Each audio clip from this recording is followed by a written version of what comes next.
And we had a couple of days that we were given recreation. We went ashore, and it was just sandy beaches, and we had a lot. They allotted 2 cans of beer to each person that went ashore. I think somebody miscounted because I thought there was a lot more than 2 per person. But while we were there was a rumor that there was a small village about a mile inland, and several of the fellow Marines said, let's go. And they invited me to go. I didn't go. But there were 5 or 6 of them that went. When they came back, the Philippines, by the way, were supposedly our allies. And when he came back, they told about going into the village and raping some of the women. These were supposedly our allies. These are people on our side. And I thought, wait a minute, what happens to people in war? They lose their perspective. That was one of the things.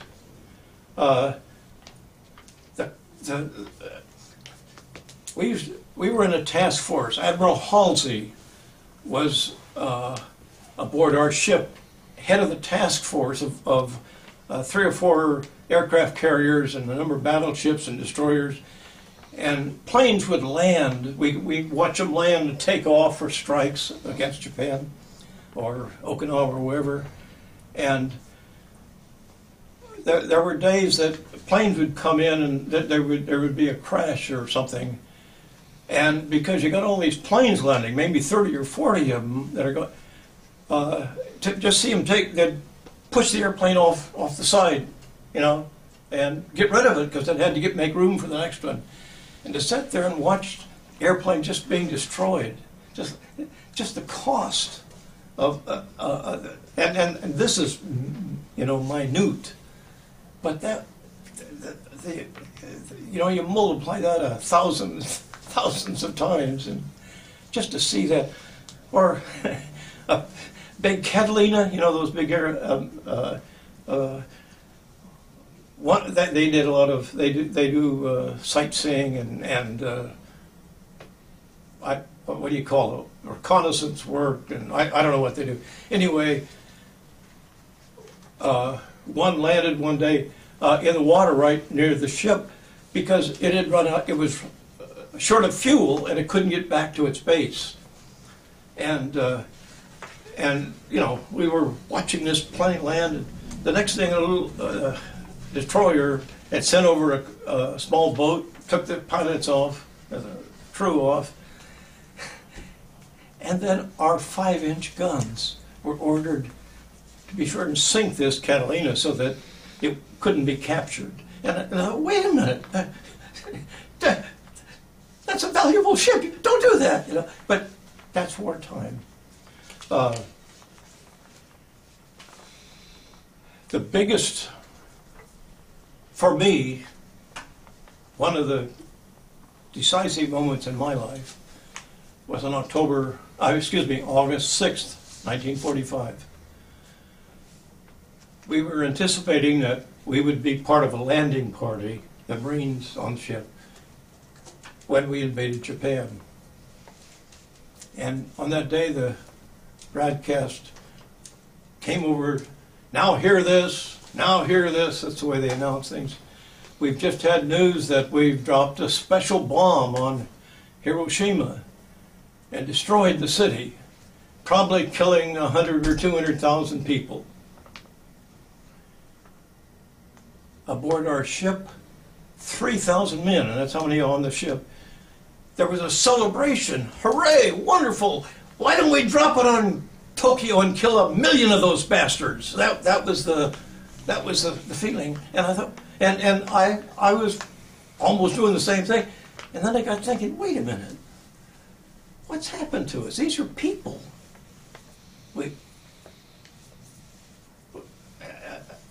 you know, these are human beings that we're destroying and killing. And by that, you know, later on, of course, we learned, even though most people don't believe it, but the Japanese were already suing for peace. It was unnecessary. It was a political act for all kinds of reasons. And that's what war does to people. Actually, it was at that point I made up my mind, I'm going to live my life as a peacemaker. That was a decisive moment for me. Yeah. So, were you on the ship when the Japanese came on board and surrendered and broke the treaty? Yes, yes. I was part of the honor guard for that. In fact, this is the surrender ceremony that was signed that day. It was signed by the Japanese representatives. Douglas MacArthur signed it, and then Nimitz for the United States, MacArthur for all the Allies, and then the representatives from England and Australia and New Zealand and France and so all signed it. You might want to pass that around. Whoa. And but that day, this is a picture of MacArthur signing the peace surrender ceremony after the Japanese had signed it. This is the honor guard where they signed the was right here on this deck.